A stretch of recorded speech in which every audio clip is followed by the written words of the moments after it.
I'm Jared Craig, Veterans for America First Vet Voice podcast, and I have the pleasure of speaking with Valerie Dirksen, who's the president of the Children Rights Advocacy Society, and who's an associate broker for the ESP, which is the fastest growing real estate brokerage company in the world. And she has a first hands-on experience dealing with human trafficking, specifically in Haiti, but she's here today to share with us, maybe those of us who are unaware as to the scope of human trafficking, the effects on our society, and how to combat that worldwide. So, Valerie, thank you for coming on the show today, and tell us a little bit about yourself. Well, thank you, first of all, for having me, and thank you for your interest in the children. You know, they don't ask for any of this. I'm originally from upstate New York, two wonderful parents that have recently passed away. And I became aware of this tragedy, let's call it a tragedy, in 2011. In 2010, after the earthquake in Haiti, I was invited through my church here in Swanee, Georgia, to help sponsor a dance troupe that was coming to town. And when I heard the orphan and earthquake put together, I thought, wow, these people have suffered a lot of trauma, and I'm only too happy to help. Since that time in 2011, I became aware of what was actually happening in those orphanages. So a lot of people like myself think that they're helping orphans and abandoned children in orphanages throughout the world. It's not only Haiti and the Dominican Republic, the Philippines as well, Thailand, Vietnam. This is a huge problem worldwide. Poverty draws out a lot of these abandoned children. And I think that a lot of people are not aware of what's happening in these orphanages. So in other words, I feel like people are sending money there. They're doing missionary trips. They're doing fundraisers, T-shirts, walks, what have you. And they don't really understand because it's so far away and it's not in their backyard, they think, but really it is. But they think it's not in their backyard. And this fundraising and their efforts are really, they're not going to what they think or believe it's going towards. It's really uncovered a lot. It's a lot of let's say similar stories to what Jeffrey Epstein was doing on Epstein Island. It's happening in more than just Epstein Island. And do you believe that the American market is fueling that industry? Yes, I do. I think that Americans, and let's say North Americans, they're kind of naive to the plight of this trafficking. They don't think it's happening when in fact it's happened right here in Swanee, Georgia, believe it or not. It's hard to believe, but it has. And Atlanta's one of the biggest, if not the biggest city in the United States for trafficking. Because of our international airport, this has driven a large amount of traffickers to come here and made it very attractive and convenient for them. So they're traveling, this is a destination city. Another thing is anytime there's a big, sporting event or a big convention or things like that, this is where the traffickers come out. And rough estimates put it at a $32 million annual industry. Because the commodity, the person that's being trafficked could be trafficked multiple times a day. And so there's a large amount of money. Fear comes into play, organized crime comes into play. And it's very, very tragic what we're seeing. But you can imagine if you take that tragedy, you take it a step further and you find an orphan or abandoned children. I had one victim in Haiti tell me that they had been in an orphanage since they were age 4. They had no recollection of their mother. And these missionaries that came down to stay at the house, they must have felt comfortable and let their guard down. And they shared with them what was actually happening in that house. And, only to have someone put their arm on their shoulder and say, hey, look, be grateful that you have shoes on your feet, food in your stomach, and you get to go to school. This is Haiti. And, never to return and so forth. So it's a dirty secret. I understand there's a lot of trauma that is caused by this. And I think that this is actually has led to and is leading further to a mental health crisis, both nationally and internationally. Certainly in Haiti, you have a lot of trauma victims that are trying to function. You can imagine the level of trauma and then trying to go get a job. Of course, in Haiti, I think the unemployment rate's 80%. So 8 out of 10 people don't have a job. So you can imagine if you're suffering from trauma like this, how are you going to go on a job interview, put yourself together? There's no money. Doctors in Haiti make $300 a month. So it's more expensive to live a quality of life than it is in New York City. So through the years, so 2011, May of 2011, I became aware of what was happening in these orphanages. And it just, like I said, I went through all the stages of grief, right? First, I didn't believe it, right? Because how could I be supporting something through my church? I was introduced through my church. So our pastor was involved. So I became aware of what was happening. And I went through the stages of grief, right? I didn't believe it at first. How could I be supporting something as diabolical, I guess you could say, as this, and especially having been introduced through my church? There were a lot of people in my church that are just naive, wool over the eyes, whatever we want to say. We want to think the best. I'm an optimist. I want to think the best in things. I want to think this money is going towards a good cause. And so I did my research, and I found that on the internet, there was a lot out there on what's happening at these orphanages in Haiti. How could I have been so naive? And then I discovered that I'm not the only one that's naive. There's a lot of people out there that are naive as to what's happening, in these orphanages in Haiti and the Dominican Republic, for that matter. So the sad thing is the reaction of the churches. So a lot of the churches are involved in this sort of business cover up, however we want to put it. And, I think everybody's well intended at first, but then when they find out what's happening, for example, I gave the example of the lady that one of the victims at one of the houses told, and he said, after he told 12 people, he said, I'm never talking about it ever again, which is a sort of grooming and programming that, the Monarch program and so forth. This is, well-established psychological programming. And, at some point the victim says, well, why bother even saying anything, right? No one's going to believe me, right? They're the big pastor, priest, whatever. Correct. And meanwhile, back at the ranch, all these people are Tory reporters.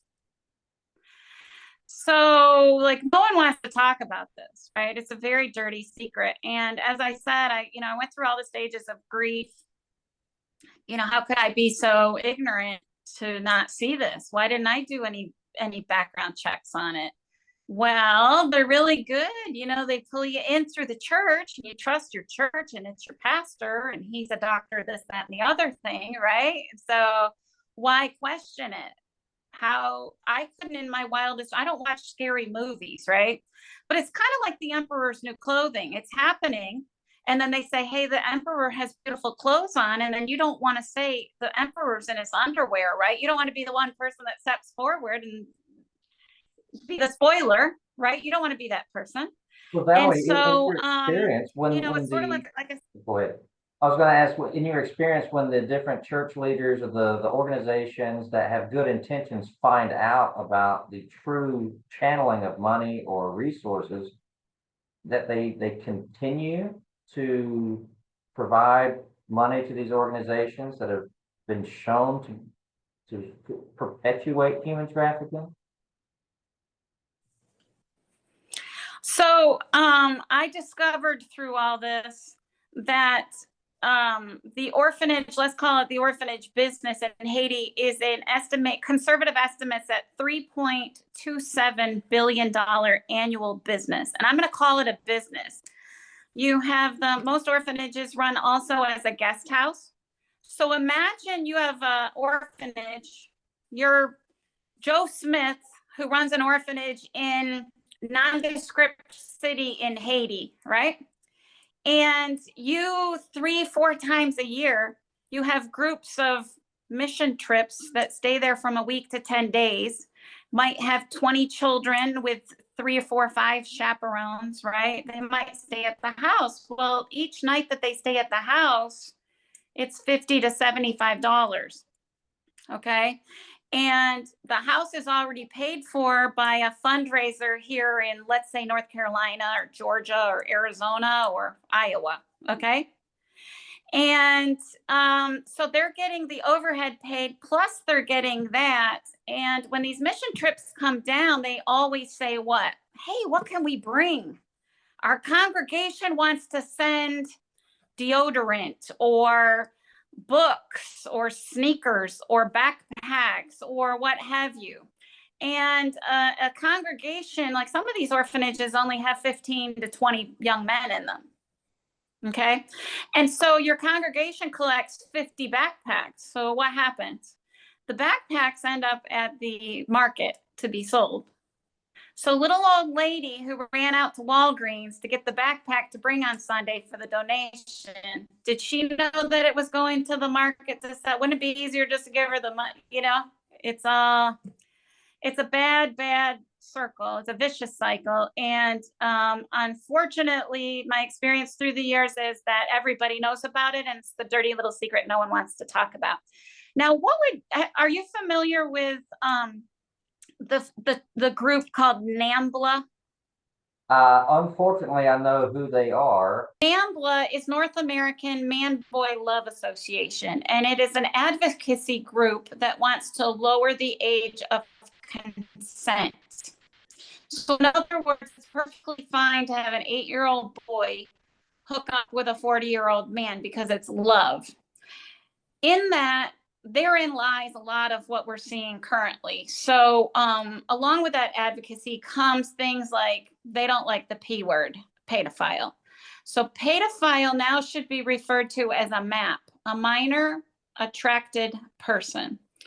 So despite all that, what would you say, as I described the orphanages and the orphanage business and, you know, having these guests that, by the way, have never been vetted, there's no security check.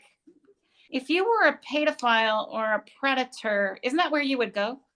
Right? Because there's no check. You're going there. Definitely a soft target. Yeah. So imagine having NAMBLA stay at an orphanage. I mean, is that any red flags for you? Because the red flags are going off for me. Oh yeah, totally. And so when the leader, right, too many. So when the leader of NAMBLA died years ago, in lieu of flowers, he had donations sent to an orphanage in Haiti that has a rainbow on it and butterflies. Right. So, you know, this exactly, because you just can't make this up. And so, you know, the sad thing is we're talking about children who are our future. I mean, if we have damaged and traumatized our children to this level, this is more of the mental health crisis that I was talking about. We are in trouble, and I'm concerned. And let me tell you another thing why I'm concerned. I'm concerned because I talk to people in the diaspora, the Haitian diaspora. Again, they put their hand on my shoulder. Hey, thank you, Valerie, for what you're doing. I wasn't looking for a thank you. And I tell them all, you should be yelling louder and advocating more than I am. I found that, you know, it's one of those topics we just don't want to talk about, but rather than have it go away, it's actually been emboldened and it's grown. And so certainly since we've opened our border, we're seeing more trafficking going on in the United States, because that's the #1 consumer for trafficking is the United States. And prior to that, that's why Epstein Island and Tortuga Island and some of these islands, it's only too easy. It's 2 to 3 hours away. You can go down there and tell everybody, all your family, you're going on a mission trip, throw on one of those, you know, missionary trip colorful shirts, come back, you got all your photos. They're like, man, what a guy, what a gal, you know, gives their volunteers their free time to help the poorest of the poor. As I said, the churches are all involved. It doesn't matter what denomination.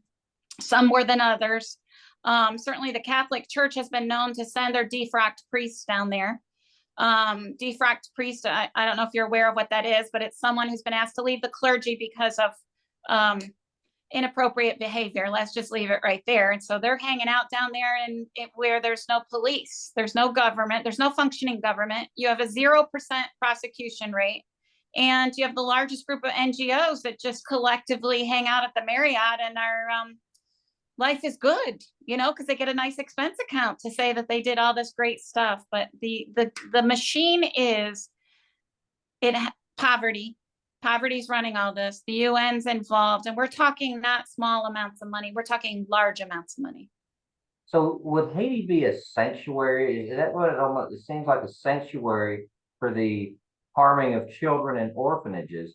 And from my experience dealing with third world countries or developing nations, the children in the orphanages are orphans due to a lot of natural disasters. They're already living a life post trauma. And these kids are in an orphanage because their parents either dumped them off or were killed in earthquakes or hurricanes or whatever might have been the case.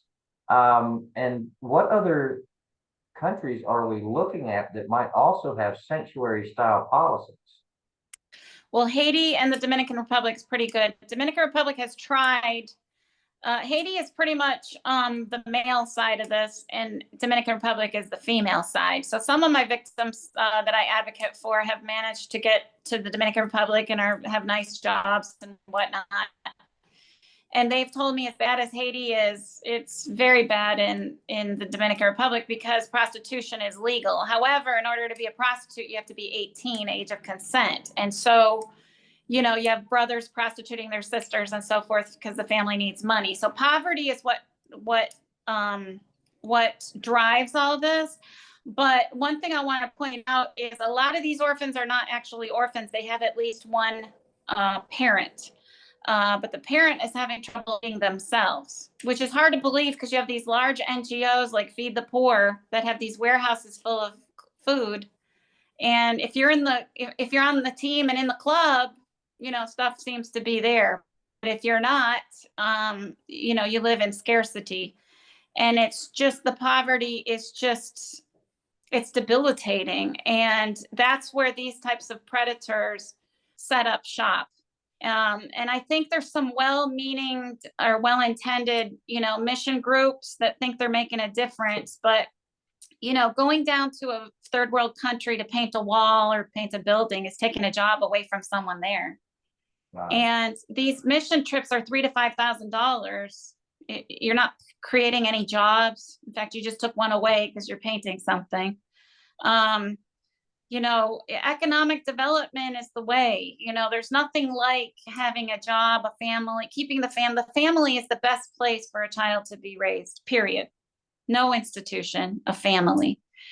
And the fact is, if we spent all this billions of dollars on economic development rather than NGOs and ambulance chasers and all this, we would have families staying together. I mean, it's a breakdown in the family. What we're seeing in Haiti, we're basically seeing here as well. You know, breakdown in the family, and before you know it, everything goes. You know, multiple fathers, and you know, one mother has multiple fathers of her children, and none of them live with the child, and you know, society tries to step in. You know, I think every child is precious. So I don't distinguish, you know, what country you're from or whatever. I think it's a miracle to even be born. And I can't imagine, like, some of these victims that I've spoken with through the years I just have nothing but respect for their character and that they want this to stop. So I think that, you know, we need to, as Americans, we need to be careful where we send our money. Don't forget, now here's a statistic for you. I have been told by various people that when we have an I don't know if you've ever had the chance to look at an appropriations bill, but it's like a stack of paper like this, right? 500, 800, 1,000 pages. My face recollecting that. Yeah. So, you know, you know that we've got, before you know it, 25 million going to orphans in Guatemala, and clean water in Mexico, and 25 million and 10 million here on this appropriations bill. And before you know it, it's a large, large amount of money in aid that the average American thinks that we're doing something good.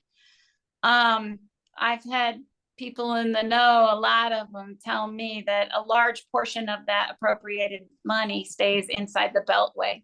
And I think that's what Trump was talking about when he said clear the swamp. And I think they've become very accustomed to the way that operates. And I think your average American doesn't understand, right? They blame the Haitians. So the victim gets double blamed. It's their fault, right? They mismanaged the money. Well, what if the money never showed up? My father was a CPA, he was an auditor, and he was a good auditor. He really got down to business. He could audit something and figure something out. Who's doing the auditing? Is anybody doing the auditing? Because a lot of money's flying around, and I don't know. I think we're kind of getting off topic here, but I think it holds true to the average American thinks we paid taxes and that it goes to a common good in the world, right? Yeah. I would dispute that at this point. I don't have any proof other than, having spoken to many people in my experience, internationally. I think your average person just doesn't understand that. But we're talking large amounts of money. You pick up any appropriations bill. One year I printed it off just to flip through it, and it's not $40 here and $40 there. It's 40 million here and 40 million there. And we have all these groups, 5 million here for attorneys in Haiti, for example, but they have a 0 prosecution rate. So what the $5 million go for if doctors make $300 a month? It's kind of like, and no one sees anything. And like I said, it's like a cat chasing its tail, especially in the poorest country. And the interesting thing about Haiti, if you know its history, Haiti is actually the richest island in the Caribbean. It was the richest colony for France. So all the mahogany that you see in all the castles and estates over there, that came from Haiti. They provided the best coffee, cocoa, all those resources. They were coming out of Haiti for years. They made a lot of money for Europe. And now everything has been decimated. Mm-hmm. And yeah, people I've are flown just over, and when you fly over, you can see the border of Haiti and the Dominican Republic because the trees have been harvested and burned, and that line, for charcoal and whatnot, and it is a clear line of where that border is, and you can see that from 30,000 feet. Mm-hmm. Well, and they tried to do away with the charcoal business, but the little lady who sells charcoal to make money and food and pay for her kids' school, that's a whole another topic we could talk about is education. Most of it, 90% is private education. A lot of these orphanages allow their premises to be used as for-profit schools. How's that possible if it's nonprofit money that built it? Some of them, they write on their tax forms, they put helping children in the poorest of the poor in the Caribbean or in Haiti or Dominican Republic or whatnot. So, is the IRS aware of all this? Who's watching our money? Like, how are these appropriations being done? What is Congress doing? They're the purse strings. But the sadness in the trafficking, and now we're seeing it brought to our shores, right? Because that's happening. It's coming over. They're trafficking. The coyotes are bringing them in. And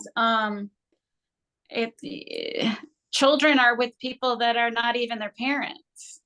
And they don't have paperwork. That's one thing about Haiti is a lot of the birth certificates, because the government is non-functioning for 30, 40, 50, 60 years, maybe ever.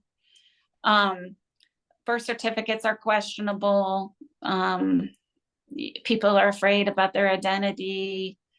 But trafficking has been gone, the boat people, you remember the boat people in the 80s, They were trafficking back then.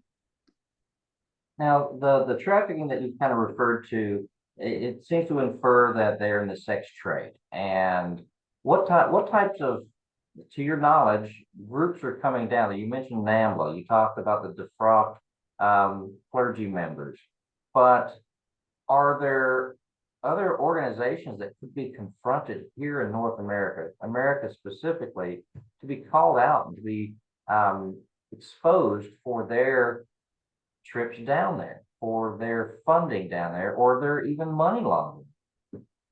So you know that our Commerce Clause, which I think is Chapter 18, it says you're not supposed to go over the border of the United States to do something that's illicit here in the United States.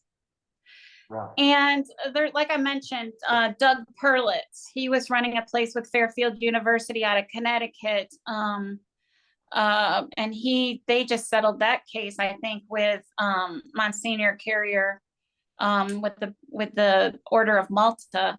I think it was $60 million. Matthew Andrew Carter was another Catholic charity.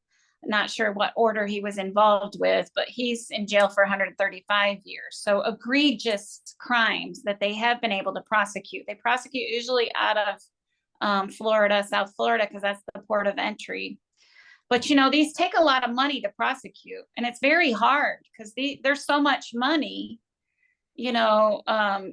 Small time advocates that have no funding are up against a big machine, right? And a lot of people have a lot of face to lose if they are outed or whatever. So it's just a sad state of affairs that we have grown into accepting this, right? Like I mentioned, imagine trusting someone that has maybe been in your house as a minor for a week, a woman, maybe a mother, and that you trust them enough to tell them, hey, look, this and that and the other thing's happening in this house. To have enough nerve to say that, and then to be turned away, and then to sit and tell me, look, once I told 12 people, I thought, I'm never going to bring this up again because no one will believe me and no one will trust me. And they turn against the victim. We showed more respect to like Bill Cosby's victims and some other, what's the one with the Kavanaugh, the gal out of California that came out of nowhere that said in high school he was mean to her or something. I mean, we showed so much restraint and respect to that woman. And I think of how some of these victims that step forward, the perpetrators paint them, they malign them. They're all bad. They're liars. They're cheaters. They're stealers. When we brought this up to our pastor of our church here in Swanee, we were told, well, don't you know? Everyone knows all Haitians are liars and cheaters and stealers. And we're like, wait, hold it. Last week it was, brother, we got your back and we're praying for you. Right. And now this week, because the jig's sort of getting up, maybe it's getting away, right? All of a sudden they're liars and cheaters and stealers. Like, I'm kind of confused. And anyways, as Christians, isn't that hypocritical? Like, aren't we trained that if someone needs help and someone comes to your door, you're supposed to open it up and try to help them, right? Yeah, it seems counterintuitive for the core purpose. And I laugh because of the absurdity of it, that they don't deny that it's happening. They're just saying that, oh, well, I guess they might be denying it. But the issue that I have is when they want to, the cost of denying it is perpetuating the conduct. And I think that what you're doing is fantastic. Advocacy, getting out and calling people's attention to these things is the only solution that I could think of while we've been speaking, and getting people to understand what's really going on in Haiti. Now, we also have an issue with human trafficking. You touched on that to begin with in the United States, here in, you said Sewanee, Georgia, and in the Atlanta area. Are there a large number of Haitians that are coming from that environment to here that are being denied possibly asylum when they actually are refugees of that type of misconduct? Or, and I guess a follow-up question of that would be, what happens to these victims when they are no longer children? What becomes of them? Are they cast into the streets? Or I have no idea. I don't want to speculate. So uh, I'd like you to respond to those couple of questions. So trafficking is there's different types of trafficking. There's sex trafficking, there's organ trafficking, and there's labor trafficking. Okay. And these orphanages really have all three of those components to them, sadly. So the sex trafficking is, imagine, like I said, the example of having an ambulance day at an orphanage. Like, you're not going to have an ambulance day at your house if you have children, are you? Because I'm not. Or no, I won't have that No, say anyway. that'd be like a hard no, wouldn't it? It'd be kind of like, and then imagine you had a and this is what I said from the beginning. If something is not right here at 123 Main Street in Swanee, why do we as Americans say it's okay at 123 Main Street in whatever city in whatever country, but we're talking specifically about Haiti. Why are we saying that's okay?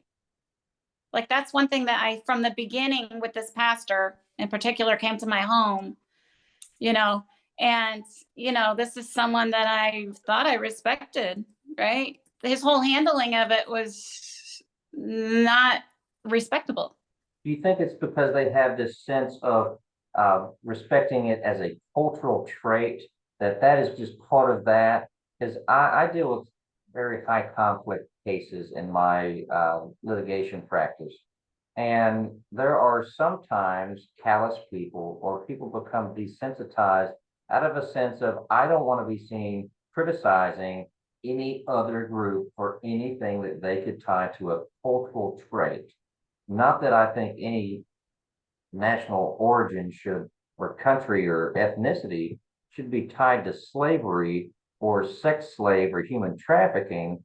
It sounds as though that there's a concession, a comfort level between, there's an ocean between us, there's a body of water between us, and they don't have to make that hard decision. So the Hague Convention in the UN it has a lot of criteria that need to be met, specifically about children. And this is all very well known. And I guess my problem with that is it's all well and good. And they're meeting together, and at least it's a dialogue and it's a stage and a this, that, the other thing. But my problem is when there's nothing that's executed. Everybody knows this is happening in Haiti and nothing's happening. They know that the organ trafficking is happening in the Dominican Republic. I mean, people are getting their corneas cut out and they're finding them. Other gruesome things. I want to talk about organ trafficking. So there was an orphanage up in Vermont, and I'm going to name it. Okay. And it was in February of 2020. There was a huge fire in Vermont, Haiti, at an orphanage. It was called the Church of Bible Understanding. Their tax returns had it at $6 million in 2017. I believe they had, last count, they had 5 airplanes. Not sure if they still do, but at any point they had airplanes to bring canned goods into Haiti. A little bit suspect, but anyway, they found those children. They had the fire. They believe the fire was sort of a cover up. The children were pulled out of there was only a couple of them that perished like charcoal, but that seemed to be like an accelerant. They were brought to the local Baptist mission, and they needed oxygen, and there was no oxygen at the Baptist mission, even though the Baptist mission has been collecting money, multi-millions of dollars on their budgets for years, 40 years probably. And there was no oxygen. I've shown trafficking experts those photos of those children, children on gurneys, white sheets, no black soot on their face, nothing. And I'm told that those children were actually under the influence of puffer fish. Puffer fish is kind of like the zombie drug. And then you have to understand, the United States is 2-3 hours away. It's an easy airplane flight and we're one of the largest countries for organ transplanting, and there's a lot of money in it, So it's only naturally with what's driven that also is poverty. So, if you can sell this child that maybe is a bother and they don't have money for food or whatever, you can sell something like that. but the Church of Bible Understanding, they were in their 2017 tax return showed $6 million, which if it's 6 million, it's probably more. They were not licensed. Their license was taken away in 2012. So their license is taken away, but yet they're raising $6 million plus. Yeah, And I think that's a that, little fishy. yeah, I think there's a little that doesn't pass the smell test, does it? So, rather than, and I hats off to some really good patriots down in Haiti that brought the case to the court. The person responsible, rather than face the court, all of a sudden had to leave the country. And so everybody was pointing at everybody. Oh, so-and-so's responsible, so-and-so's responsible, so-and-so's responsible. So today, 2.5 years later, we don't really have any justice on that. Cause d'Ache out of Canada was the nonprofit group of lawyers. I think it was Canadian Attorneys Without Borders or something or other. And they're the ones who, we wanted to have them all autopsied. But then the orphanage people paid for funerals, each one got $1,500 or something or other. So essentially the parents settled, and I thought they were orphans. Well, that's right, they're part of the abandoned children. So the conditions were horrendous at that orphanage, and that's why it didn't get licensed. But there were 200 children there, supposedly. Now, when you mentioned organ harvesting, they're using the orphanages for what scope of organs, and where do you believe these organs are being transferred to the United States or to other developing or developed nations? So all types of organs: kidneys, lungs, heart valves, cartilage. You'd be surprised at how much body parts and how valuable they are. But as I said, they've got a lot of private landing strips in Haiti, and very easy to get those organs very quickly to hospitals in Florida, for example, for anxiously awaiting people who need those donations. They need those kidneys and so forth. And it's not cheap. If you look at, the hundreds of dollars. Now, United States is a big consumer of organs. Israel, China.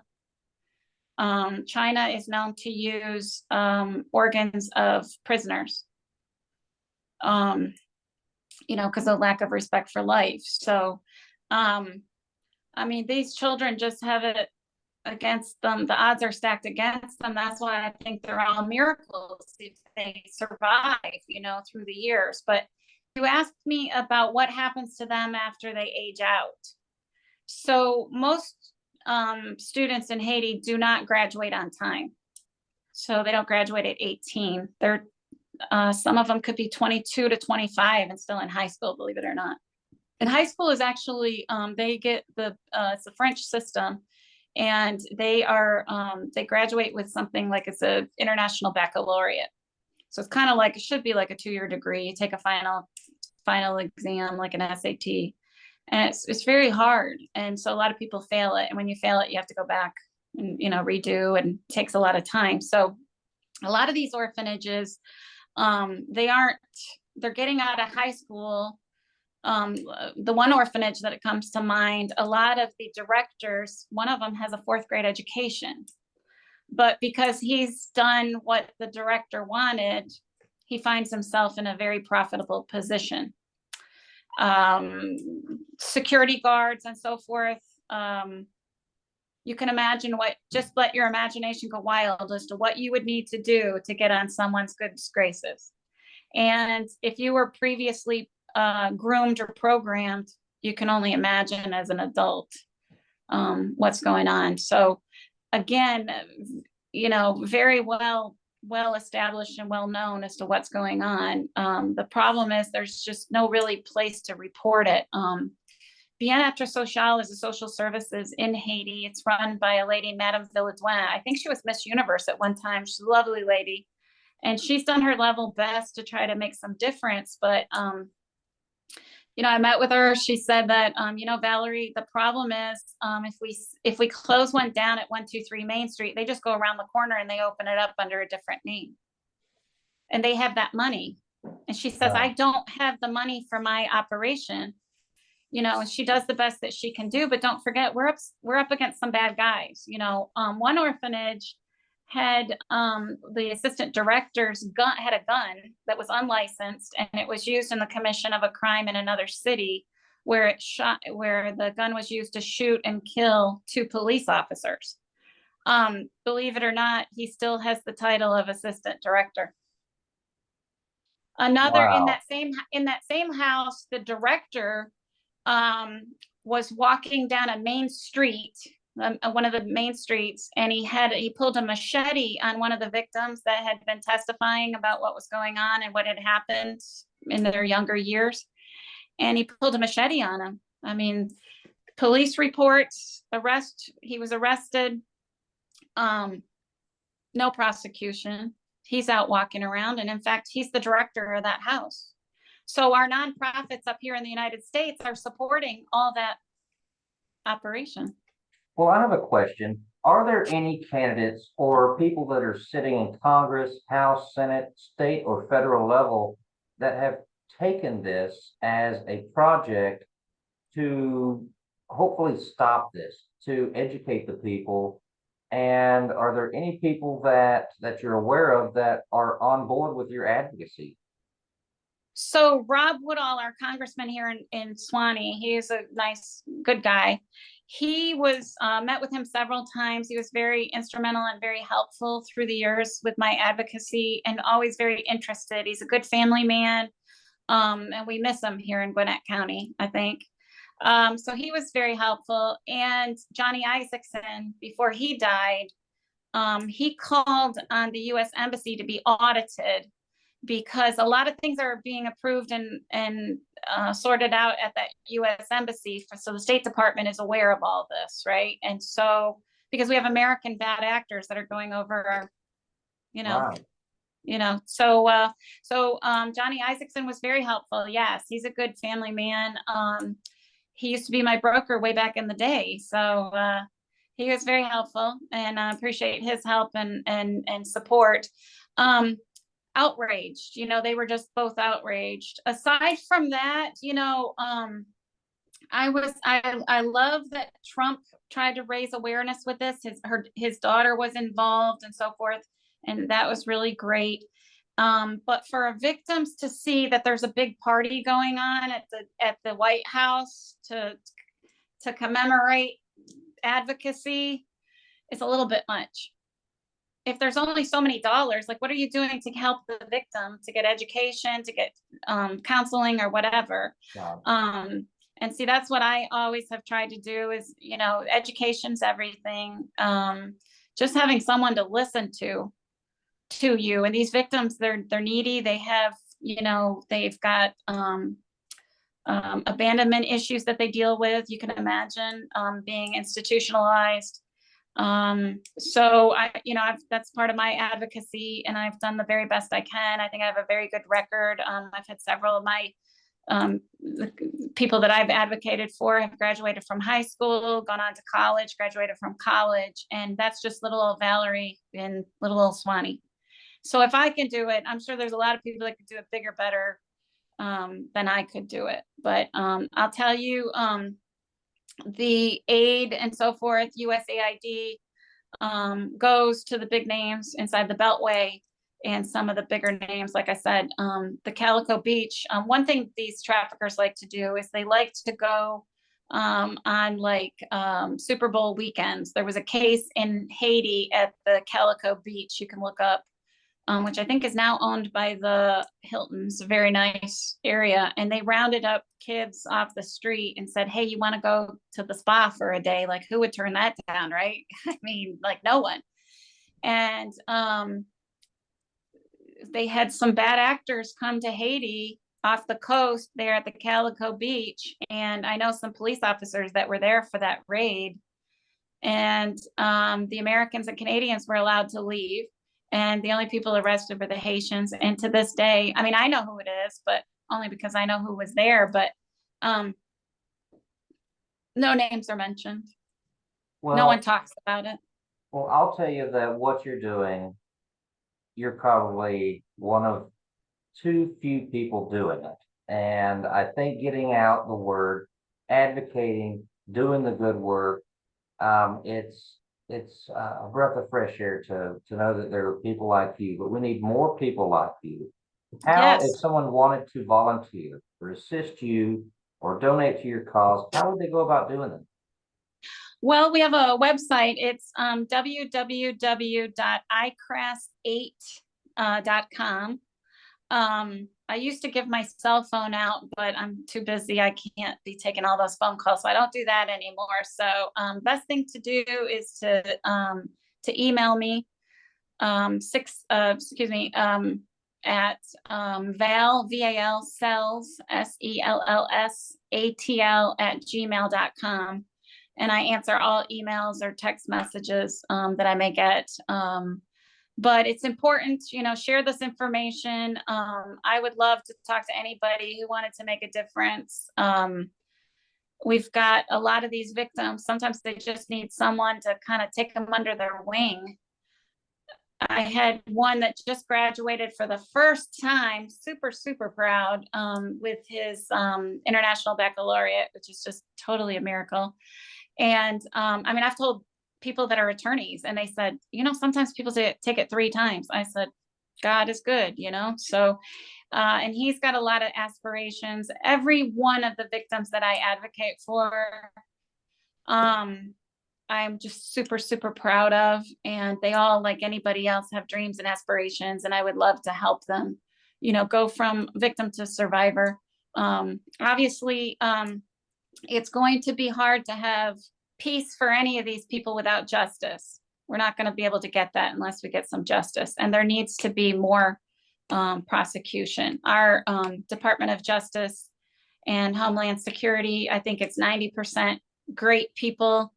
But when I'm seeing some of the stuff local, that I've seen recently, I am in shock that I'm in America, that this is happening. And I'm hopeful that at some point, we're going to band together and say enough is enough. Someone come, like I said, someone come knocking at your door and needs help, that you don't put your hand on their shoulder and say, hey, be grateful that you woke up this morning, or, whatever. We need to say no, and we all need to be outraged. And I think mothers specifically, it seems like like I said, we're starting to demasculate men for some reason. It's hard for me to believe. My dad was a World War II Marine. I mean, not only no, but hell no, right? I mean, not only no, but hell no. I don't know. Everybody's afraid to say anything. Everybody's afraid of that. And, I'm not afraid of anything. The truth is the truth. God knows that. And I appreciate you even reaching out to me, today, and trying to find out more about what I do, and trying to get the word out. So really appreciate your efforts today. Well, Valerie, thank you for coming today. I have appreciated and enjoyed every bit of our conversation, and it's been very eye-opening. If you needed to come back on the show, or as any of these developments come about, I'd like to keep in touch with you to see how things play out. I know you've got always a lot of moving parts here.